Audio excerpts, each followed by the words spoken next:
Well, hello there, everyone, and welcome to our webcast today. James Hilliard on board. Cybersecurity, front and center for our conversation today. We're going to hear a lot and touch on a lot of topics. I know we're going to talk about some of the recent events out there and look at the security landscape.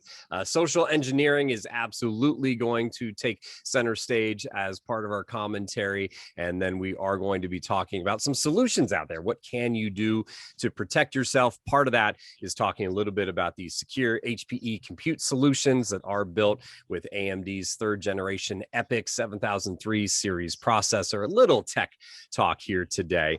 What's really great is we have a featured conversation today with Frank Abagnale.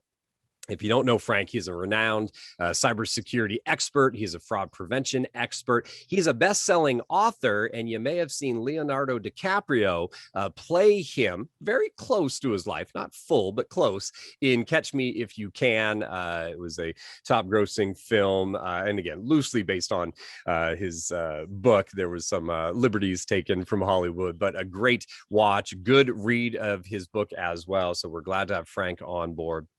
Also joining Frank in conversation is James Morrison, and James Morrison is an HPE distinguished technologist, also former FBI, and he was out there looking for people like Frank and others, right, to prevent fraud and all those things. So great conversation with those two guys. We'll be looking at, again, some of those techniques and what's going on in the cybersecurity landscape. Before we get to those two gentlemen, I've got another guy on board, and with me is Scott King. He is the Chief Technology Officer at Möbius Partners. 20 years, Möbius has been out there working with teams, customers, helping them use advanced and strategic technologies to really innovate and transform their business. And these days, Scott, try to stay above and ahead of the cybercriminals out there. They're trying to infiltrate all of our systems, our networks, get at our data. So glad to have you on board. And I want to kind of do a little bit of a level set before we get to Frank and James and talk a little bit and hear from you, Scott, about your customers a little bit.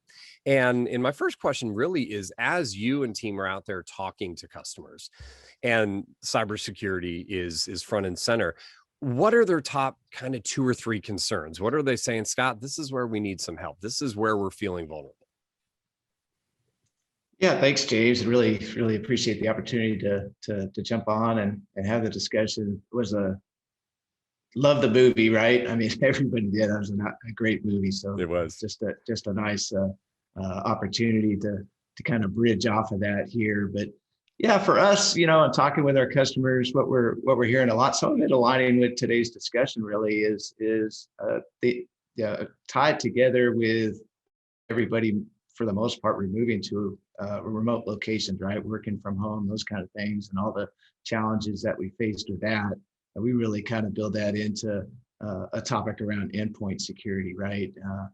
But even on topics today, when we think about endpoint security, it's really whether that's a device that's in a data center or in a cloud infrastructure or at somebody's house or something that they're carrying around. Whatever it is, at a manufacturing plant, at a refinery, whatever that is, that's an area that is vulnerable, right? So those are some of the challenges that we're hearing a lot: is how can our customers defend against, harden those devices, make sure they're secure when they arrive, but then as important as when they get there, over their lifespan, making sure that they're secure and only the folks that can access them do access them. And when somebody does get into them, making folks aware of that and shutting that down as quickly as possible. So we're seeing just a lot of that. And it's really tied into the remote workforce, but really both those together. And the topic of today really lines up pretty well with some of the challenges, a piece of that anyways, that customers deal with. And then the other side of that we hear a lot is just the identity side of it and access.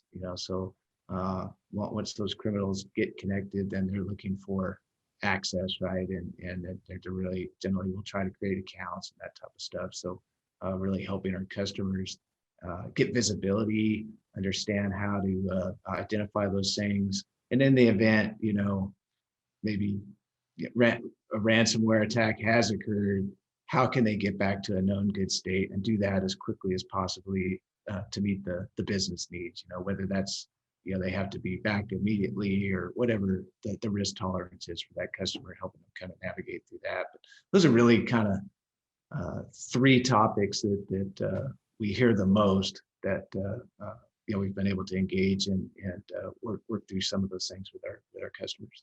You mentioned the access. I mean, one of the big news stories out there recently ended up being it was an older account that really just hadn't been shut down. And some companies out there I know think, well, why would they come after me? I'm just kind of a small fry. These criminals want access, and it might be the small fry that's the easiest place to access. And now they get into someone that they're partnered with, and all of a sudden trickles up to, say, the federal government or other places. And so absolutely, I know those are challenges, similar challenges I hear. When talking with HPE and other companies out there, they're saying that those are the challenges they're hearing as well. Let me bridge over to something that came out from U.S. government. There was an executive order that was written, and it was all about cybersecurity. I don't want to break down that order. People can go read it for themselves, and you can get your legal teams involved to figure out what you need to do. But what I really want to use that is as a bridge between kind of the sharing of information and your thoughts on the federal government, state and local governments, private industry. Is there a need these days to share more information across those walls to get everybody on the same page to fight cybersecurity and these threats? In our opinion, and kind of way we would position that is just, of course, I mean, the more data, the better, right? We have to share amongst our internal organizations as well as our industries, and government's a big part of that as well. And if everybody, we're all learning new things every day, and getting that information out to the broader audience is how we combat this, right? And shut it down as quickly as we can. So the data gathering side of that, really having making the investments where you can get that visibility and pull as much of that in as possible. And then, the sharing of that once you understand what's going on, and making the broader audience know about it, so we can, shut down these attackers as quickly as possible. But I think the more data, the better, right? That well, totally and you brought up also internally, right? I was saying, hey, private and public need to be working together, but it's also breaking down the silos internally. Do you still find that a lot of the organizations that you work with, there's still not as much sharing there, and we need to break down the internal walls? Even within Möbius, small company, and we can all do better at sharing and communicating, right? So there's never, hey, we've got that covered. We're sharing enough. We can't share enough. So even for us internally, as a small organization, we could do better in the communication side. And that just, as companies get larger and organizations, I mean, it's that much more difficult to do, but it's got to be led from the top, right, and built into the culture, and good things will happen from that as the communication gets out there. Brought up the idea of kind of building that into the culture of security posture. Another thing that is impacting most organizations out there is this cultural change of where we work. And it's the hybrid kind of return to office, and some might be coming back, some won't. Different job functions, right? Salespeople used to be out on the road a lot. We're used to them working from anywhere, working from home, working from airport, hotel, et cetera. But now we might have finance people working from home. And that wasn't right. We used to be able to control that environment in the office, but now they are an endpoint on a home network with kids that are on video games and who knows what and all. So what type of conversation are you having to help companies that Möbius works with prepare for that in the coming months? Yeah, I think a lot of that is from the folks moving to remote. A lot of that has been addressed and was addressed, probably a year ago, a month or two. As soon as folks had to get out of the office and go home, we were addressing the remote side of that, right? Now kind of moving, there was some hybrid probably going on that, depending on the company and their how they're structured and how they work. There may have been already hybrid approaches in place, but I think it goes back to just this is an ongoing, things are changing every day. It's really making sure that you're staying ahead of the challenges and do things new things get announced, and we got to address those. But hybrid is here to stay. Yeah, sure, there'll be some folks returning to the office, and there'll be some new challenges even within that environment that we have to stay up on. So you just can't let your guard down, right? And then I think a lot of, there's technology investments that you can make. There's, new processes and those kind of things, but a lot of it is just education and, building that, culture within your company to be vigilant and to look for things that don't look right. And really continuing that human kind of aspect of it is going to be key, to really staying out in front of these things. Well, and I think it's a nice little segue, and I know we'll hear more about it, but AMD's new processors, right? These EPIC processors out there. Obviously more security built into them, but if us fleshy orbs in front of our machines are still doing bad practices, bad human things, then the technology can only overcome some of that, as much. But the technology should be there to augment. And one of the things I've been seeing a lot is that companies are, they took old machines off the shelf, out of the closet, and sent those home, and that did allow us to react right and get through 2020. But now I've seen more and more teams like, wait a second, we've got some like 6-year-old machines out there, and we might need to reinvest in some of the more modern technologies, right? The technologies built from HPE, from AMD, with security really, built in and a focus of what they were doing. So let me do this, Scott. I want you to hang on board. You're going to listen to the conversation. We'll come back and get some final thoughts from you, but I do want to jump into our featured conversation right now, and we'll do so by let me introduce first to all of you James Morrison. I mentioned he joins us from HPE. He is a distinguished technologist. He always loves when I use that title for him. He's a security expert. This is what he lives and breathes in terms of his work life. He did spend many years at the bureau at the FBI. So James, pleasure to chat with you again, sir. Oh, good to see you as well, James. It's been a little while, but everything continues to move along in cybercrime in the world we're living in, right? Well, one of the things I know we'll touch on is just the speed of change in what we're dealing with out there. But definitely appreciate conversation again with you. Also, folks, again, best-selling author and subject of the movie Catch Me If You Can. Currently a renowned cybersecurity and fraud prevention expert. Frank Abagnale is also on board. I've had the chance to work with Frank and hear from him in the past. And Frank, good to see you again as well. Thank you, James. Happy to be with you. I had mentioned when we kicked off this event that we were going to be spending time touching on a little bit of the current security landscape. Definitely the idea of social engineering comes into play, and so much into play in Frank's background. We'll touch on that in just a little bit. And then I did promise you all that we are going to talk a little tech here, obviously about some of the secure HPE compute solutions that are available in the marketplace. And then also AMD's got their 3rd generation EPIC 7003 series processor in some of that HPE hardware. So we're going to talk a little bit about that and how there are security features and modes built into that can help your security posture out there.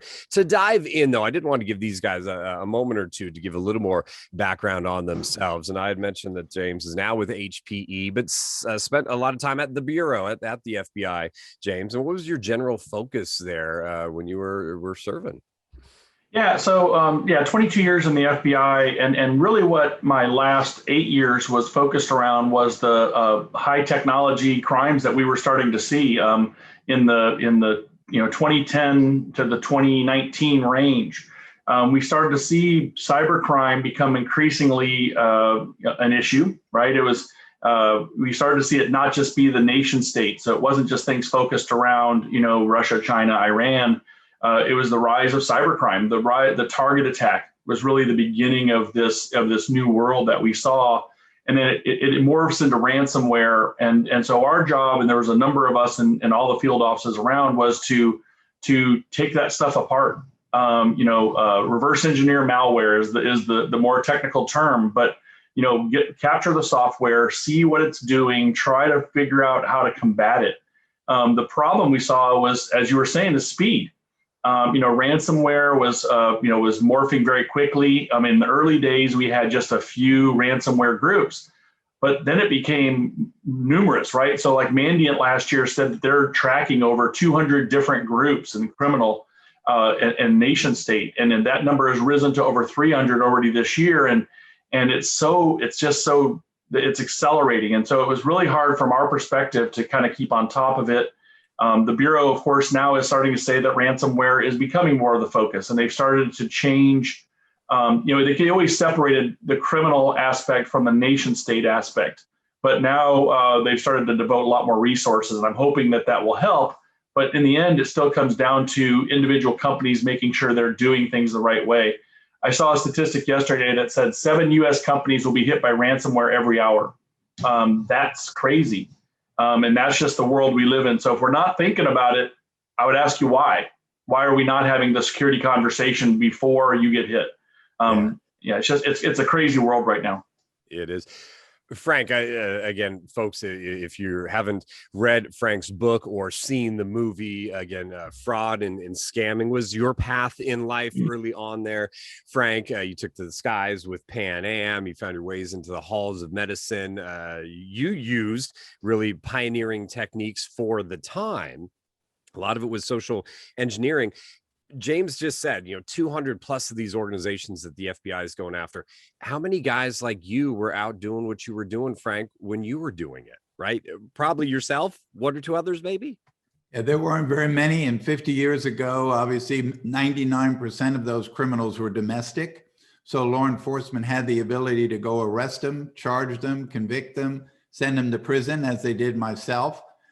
Today, you're dealing with criminals all over the world. They're sitting in their kitchen with a laptop and a cup of coffee in their pajamas in Moscow, and they're stealing millions and millions of pieces of data and money. And of course, there's very little risk that they're going to get caught, even if we know where they are. So, over the last 45 years, I've conducted more than 3,000 seminars around the world. In the first 20 years, it was all about forgery and fraud and embezzlement. The last 20 years, obviously, crimes changed. Cyber has changed considerably. But I've always lived on 3 simple tools. One is prevention. You have to prevent crimes. You have to be proactive, not reactive. Once you lose your money, you will never get your money back. We currently have $110 billion in court-ordered restitution outstanding. Less than 10% of that will ever be collected. Verification, because everything today has to be verified. Anything can be counterfeited, replicated, duplicated, deep faked. Today, before you part with money or information, you have to verify who is on the other end of that device before you release that information or money. And finally, education. Education is one of the most powerful tools to fighting crime. We have to educate people so they know what those risks are. People are basically honest. They don't understand about deception. You have to explain to them that that's going on. And when it comes to the ransomware, we've had 2,500 cases of ransomware during the year 2020, up 66%. In 2020, ransomware victims lost more than $350 million. And I think we're just scratching the surface. We're going to see a tremendous amount of ransomware attacks. And you got to remember, we can live in a world with cryptocurrency or a world without ransomware, but we can't have both. So as long as there's cryptocurrency, there's going to be ransomware, and we're going to have to get much better at building better security into our technology, and companies waking up to the fact that they've got to learn to start protecting themselves and not taking the attitude, it can't happen to me. I was going to build on that. Frank, you brought up, cryptocurrency is a good example, right? The ability to hide money. And unfortunately, one thing I worry about, and we saw this with Colonial Pipeline, was, the FBI recovered some money. And I hope that's not giving people sort of an unrealistic expectation that that's going to happen to them. Because we've always said cybercrime rule number 2 is whatever money you throw out there, the odds of you getting it back are low to none. And you talked about, counterfeiting and stuff like that. And, we see that even in the tech world. HP, one of the things we did a couple of years ago was started manufacturing our own silicon. And so we have a thing called silicon root of trust, which was ours. We know it, we create it in our own plants because we had seen, and we saw it even in the FBI, was technology that was being brought over the United States purporting to be from a particular vendor, and it wasn't. And so there's the possibility of injecting, malicious code into the hardware. And so that was something that we were worried about maybe 3 or 4 years ago even. So it's only getting worse. And you're right, James. I was very impressed that the FBI was able to recover 75% of that Bitcoin from Colonial Pipeline. But it's the same way I tell people most of the time, your bank may be able to recover a wire that's sent out fraudulently within 24 hours, but that's rare. So I don't want people to start thinking that's going to happen every day and I don't have to worry they'll get my money back. That's not the case. Well, and it even comes into insurance. Insurance companies have in some ways fed it because they're now offering, ransomware insurance. And so companies will say, oh, okay, well, I don't have to be prepared. Now my insurance is my safety net. But because insurance companies have been taking it really hard over the last year, as you were showing the numbers, they're starting to back off of covering that. And so ransomware, and so it's two aspects, right? It's ransomware avoidance or, and then ransomware recovery. Yeah, and cyber insurance is great, but it won't save your reputation. No. And I remind people all the time that if I was a cyber insurance company, before I wrote a policy, I'd be making sure that there was a list of 25 things or so that company needed to do, technology they had in place, educational programs they were doing with their employees. And if there was a loss and I come to find out they're not doing those things, I wouldn't pay that claim. And it's happened. There was a case a few years ago, where an insurance company, I think it was Sony or something, they filed suit and said, we're not paying it because, you didn't follow the general rules of security. And, like right now with ransomware's gone into data theft, right? So the double extortion. And I'm always amazed how people aren't encrypting data at bulk and data at rest. And if somebody stole my data off of my network, why would I not have it in a way that they couldn't use it? But what's happening, and this actually happened with JBS, with the meat packing, they recovered, but they were worried about the data that was stolen being used against them and doing reputational damage. So they paid $11 million to prevent that data from being exposed. So why are we not using encryption? Why are we not exposed yet? Well, that's absolutely the case. I mean, we're trusting a criminal group to not, we're going to trust the criminal to do the right thing? I mean, it seems to be somehow counterintuitive, but, That's not going to happen. And, companies are too dependent on outdated technologies and practices like passwords and signature-based detection tools. We still live in a signature-based world. We still look for bad signatures. And I think we all realize that just doesn't work. We have to get back to encryption. We have great technology, as I always constantly say in this country, but if you don't use it, it's worthless. And Colonial Pipeline could have been prevented. There was technology that could have prevented that, but the company did not have that technology in place because either they didn't want to spend the money or they felt this can't happen to me. Well, and I think you're absolutely, I listened to the CEO testify in Congress about it. And he said some things that were like, I think it's complacency. I think you're absolutely right. And I went out to a lot of companies that have been hit here in the Houston area, including oil and gas companies. And a lot of times that was the messaging was like, well, we really just didn't think the risk was going to be that high. The other thing is that we've got to take cybersecurity is not an IT issue. It's a risk issue at the board level.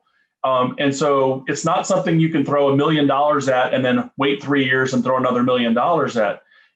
As you said, technology moving forward, and as James was talking about, we've started, partnering up with AMD on looking their new processors into our servers. And it's sometimes people are reticent. They're like, well, why do I need this? Well, because the newer systems have more security built into them. They have the technology built in, whether it's encryption at the hardware level, self-encrypting drives, memory that's automatically encrypted. Maybe it's encrypted virtualization. If you're in a virtualized environment, how do I know that my VMs and all of that is safe? And so I think not having the conversation about upgrading technology is sort of a pathway towards you're gonna find yourself in trouble. It's just a matter of time. Right. I currently teach at the FBI's CISO Academy, and we bring in CISOs from all over the world to attend the academy for a week, all about cyber. But I tell every company, every CISO should be on the board. Every CISO should be listened to. What is the use of having a CISO if you're not funding the CISO and giving them the things they need to protect the company? If you're not protecting your company, you're taking tremendous risk, and there's no reason for that. So we have to do a much better job of doing it. Again, There's great technology out there. All you have to do is be smart enough to use that technology. Yep. And there's a lot of technology. So I'd love for you guys to riff on this for a moment. Kind of getting back to the basics. Frank, you had said on the insurance side, right? Have this full list, 25 things and things that must be done. What are some of the basic things that you guys observe that companies are not doing? And instead, and James, I'll start with you. Sometimes they chase the shiny new technology thing, the bolt on security something where, yeah, but you're not doing the basics. So what are some of the basics that you see are still just not followed through with most organizations? Well, first, let's start non-technical, right? No incident response plan. They don't have an incident response plan. They've never tested their incident response plan. Nobody knows what to do when it goes bad. Backup recovery plans and continuity plans. 75% of backups fail when you need them. People are relying upon old backup systems that as soon as the criminal gets in their network, they just either delete or encrypt the backups as well. The old military adage was 3, 2, 1, 3 backups, 2 different mediums, 1 in an offsite. There's a lot of technologies today that have the ability to air gap your backup. So it's not going to be exposable. Then we start getting into, the conversation about what security is in place and what didn't work, right? So, we talk about work from home. This was the largest unplanned IT transformation in the history of IT because people started to work from home and they never had any plans built around it. Well, it's here to stay. People are going to be working from home and it's going to be somewhere between 40 and 50% of the workforce. What security did you have and did it even work? The old idea of a moat, right? The idea of the castle and the moat is old, it's outdated. Our networks are now flatter. 75% of our data is moving laterally through our network instead of through firewalls. How are you protecting your edge? How are you protecting mobility? And so data protection and workflow protection is more of the conversation we need to be having, not, well, my network is secure. Got it, that's great. But can I protect the data that's flowing across my network? Can I protect the data that's there? So even if I get hit with ransomware, I don't want to be forced to fall into, I have to pay it to prevent this criminal from exposing whatever data, right? So those are kind of the high level things that I see all the time. Frank? I think you're right on with that, James. And the only thing I'd add to that, I get very concerned because so many companies, including the actual technology companies sometimes themselves, are not vetting the technology. To ask a simple question, how would someone misuse this? How would someone circumvent it? And that has to be done before you ever put that technology in place. And then once it's in place, you can't just walk away and say, wow, this is a great technology. You have to come back and visit that constantly to make sure something new hasn't come about or somebody's found a way to break that into that wall. So we have to do a much better job of vetting technology, both technologies we give to consumers for consumer use, and certainly technologies we give to corporations, financial institutions, and governments before we ever put that technology in place. Well, and you bring up kind of that edge of that other point, patching, right? So what do you have in place to make sure that your software and hardware is at the right rev level? So we put a system in place for network analytics and data analytics to make sure that your server is running at the newest level and that the server is actually running an authorized piece of software. So through what we call ILO Advanced, we make sure that our server is not running a bogus piece of code. Because, as a criminal and I'm an ethical hacker, the first thing I want to do is gain persistence in your network. And one of the greatest places for me to throw that would be into a server firmware hardware. And if your server and hardware can't detect it, then I've won that battle before you've even known there's a battle to be joined. And so I think there's absolutely, having a patching, regimen or, the old idea of config management. But how do we do it, manually? We can't. We got to trust to have software in place that's going to help us track those things and keep it up. One of the things, and Frank, I think you and I have talked about this a little bit before. I had mentioned you get some of these phishing emails. And back in the day, I would have bet you a bunch of money, Frank, that I could pick out like 9 out of 10 phishing emails. And now I won't put any money on the table. I feel I'll be fooled almost 10 out of 10 times on these phishing emails. It's gotten so sophisticated. On the education, you had mentioned prevention, verification, education. What are some of your top 2, let's say, education tips as you're talking to these CISOs and teams, for them to go back out to the people like me, to the people like us that are working, saying this is what they need to either be trained on, this is what they need to start getting as their posture, the mentality? What can we, the people, the fleshy orbs behind the screens, do? What are your top two kind of education ideas? As we talked about, James, phishing emails have gotten so good because they get all of the information from social media in real time. People tell us everything on social media. So we have a picture of the CEO and the COO's wife and family. We have the CFO and his wife and family. They tell us where they're going, what meetings they're attending, everything that's going on, that you can make phishing emails around that information in real time that becomes so believable. So we have to teach people that these things go on. These are where people are getting information. This is why these things sound so real. And in social engineering, I have to teach people in the call center to know when they're being socially engineered. When I start getting more information from them than the information they're supposed to get from me, and I'm turning that conversation around.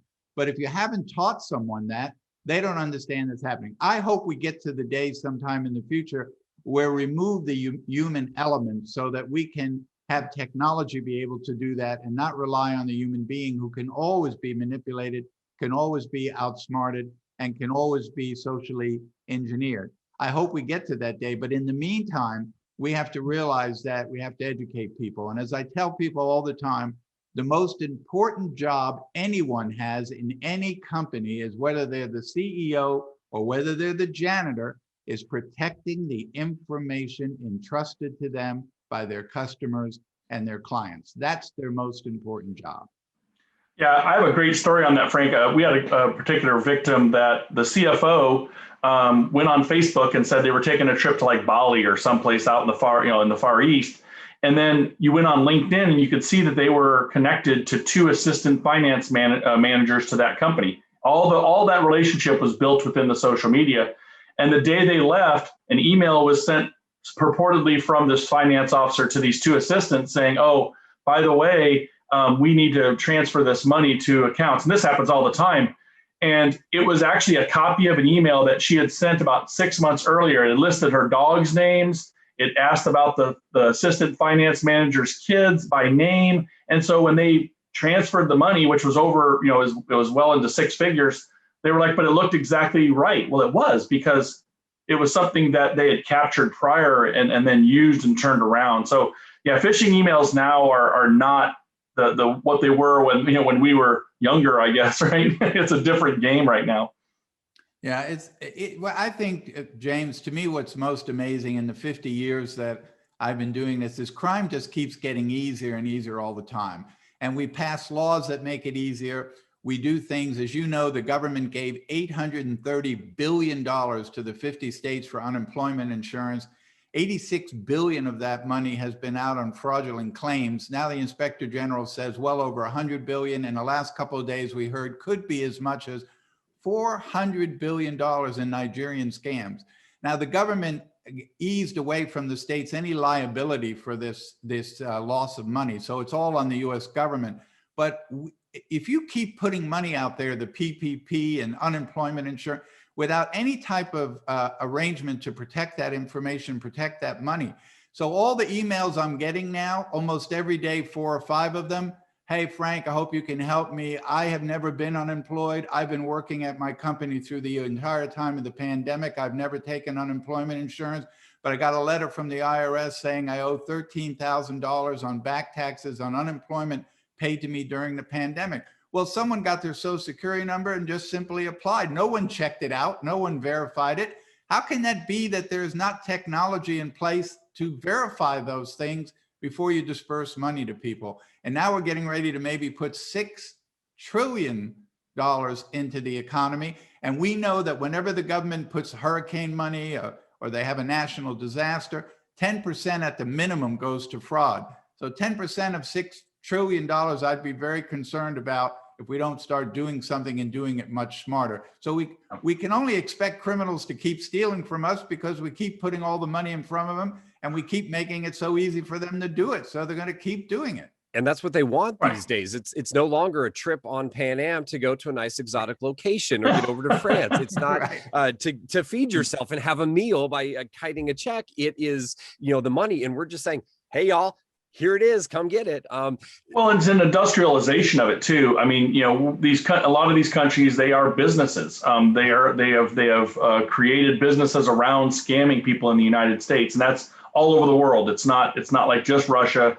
We've seen that out of Nigeria and India, Pakistan. We've even seen stuff coming out of other countries, Vietnam, Brazil, stuff like that. And it's speed, right? And that's the other thing we're looking at, is that as we get, as this money comes out, how do we track it? Is a good question from Frank. We've been looking at blockchain technologies. I think there's a number of opportunities in blockchain to guarantee that transactions are secure.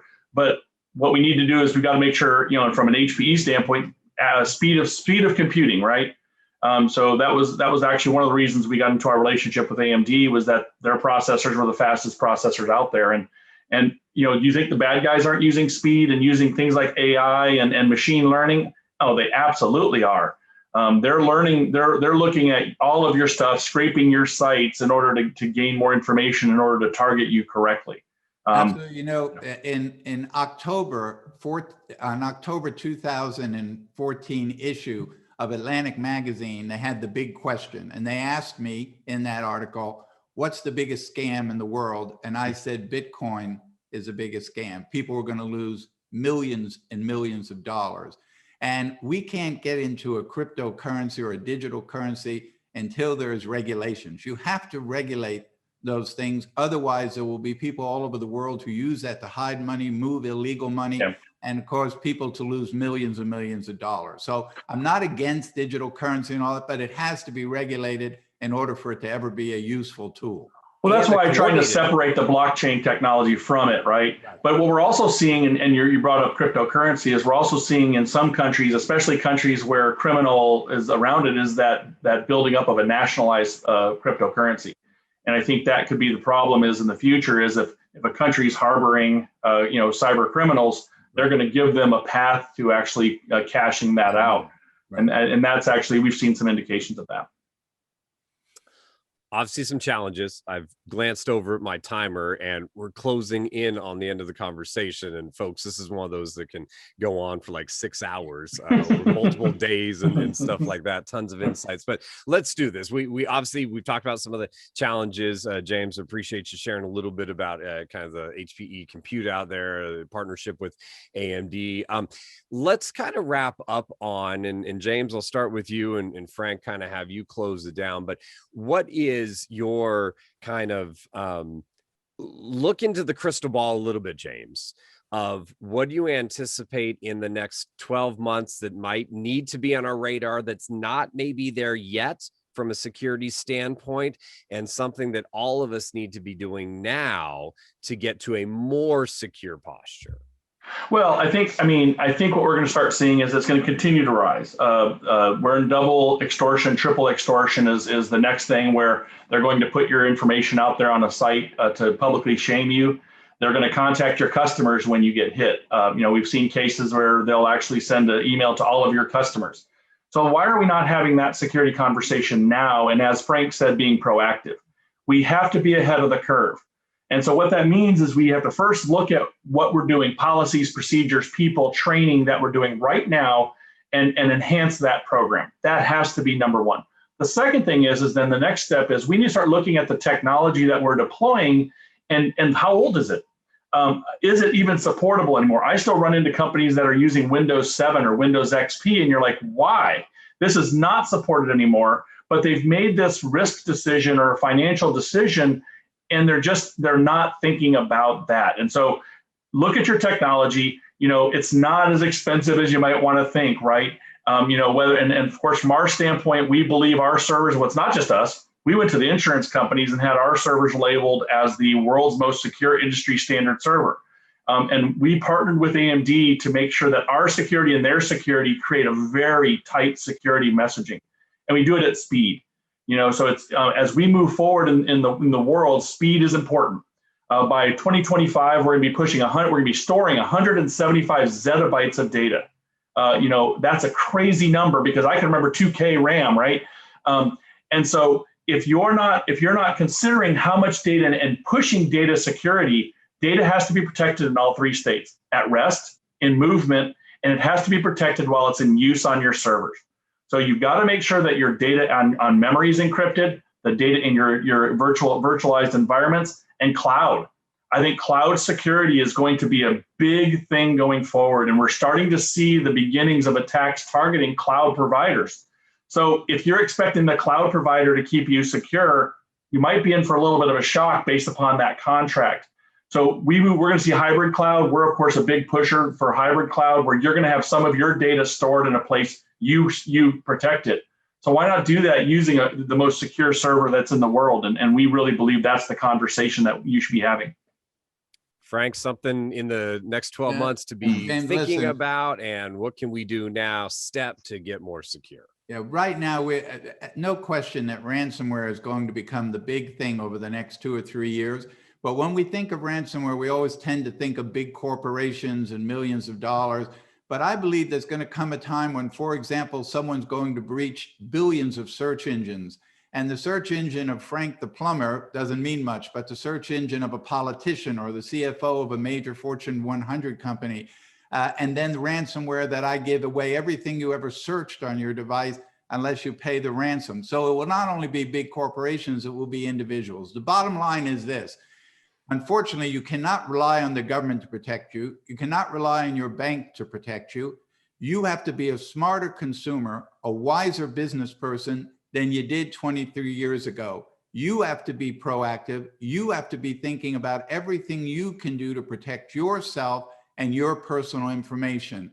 That's what you need to be doing. All right, guys. Hey, appreciate both of you being here. Frank, James, again, great conversation here, a lot of insights. I want to turn things back over to Scott and Scott King with us from Möbius Partners, the CTO over there. Scott, as you heard, there are a lot of tools and techniques out there. Some are basic, some are very complex that the cyber criminals are using to attack all of us. As we also, though, heard, hope really not lost, because we do have technology, we have hardware, we have software, we have things that are helping us kind of keep up, maybe get ahead now and again, and stay in the game, at least when it comes to securing our organizations. Final thought from you.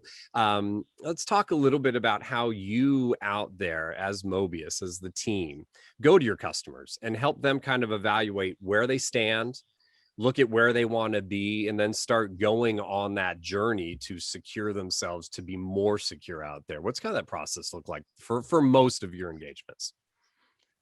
Yeah, one of the things that a question that we get a lot, and it's really is what is the right amount to spend on securing the environment, right? And that's something that we get a lot, and it's really dependent on the risk assessment, the risk of your, what you're willing to, the risks that you're willing to take as an organization, and really your business, right?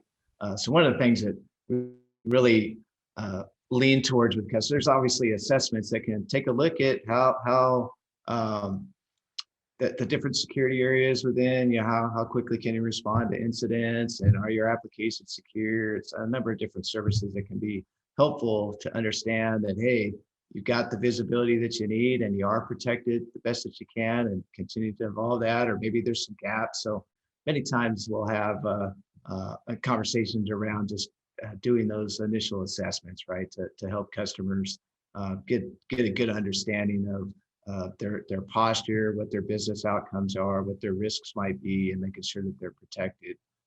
But that was always, I always thought that was a great question, right? I mean, how much? I mean, there's not like, okay, you spend X amount of dollars and you're good. It's really you have to understand, what data needs to be protected, what kind of business are you in, and then appropriately address those types of things. How fast you need to recover if something bad does happen. All those things are factors, right? But really helping customers kind of navigate that is where we see a lot of the dialogue transition to. Yeah, and I can only imagine that number changes every single conversation. Right? Absolutely. Yeah. It's really, it's one of those, it depends answers. Yeah. And it's not, how much do you have? Because you can also waste money on security, right? Absolutely. Every security tool is not appropriate for every single organization, right? And so that's part of that dive. It sounds like, as you have those conversations, figure out what is, appropriate. So Scott, really appreciate the time here. Folks, obviously, Möbius has been a strong partner with HPE for many years, and they can help you address your most pressing security needs out there. Obviously, they can bring to bear HPE compute solutions. Again, those, as we mentioned earlier, that use AMD EPYC 7003 series processors, right? The latest and greatest from them. If you want to, and I encourage you to continue the conversation, because really this has been hopefully a conversation starter.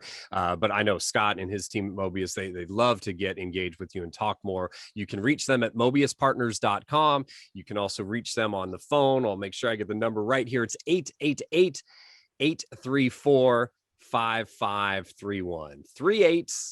3-8-834-5531 and MöbiusPartners.com. With that, on behalf of Scott, Frank, James, I'm James Hilliard. Thanks for joining us. We look forward to talking to you all down the road.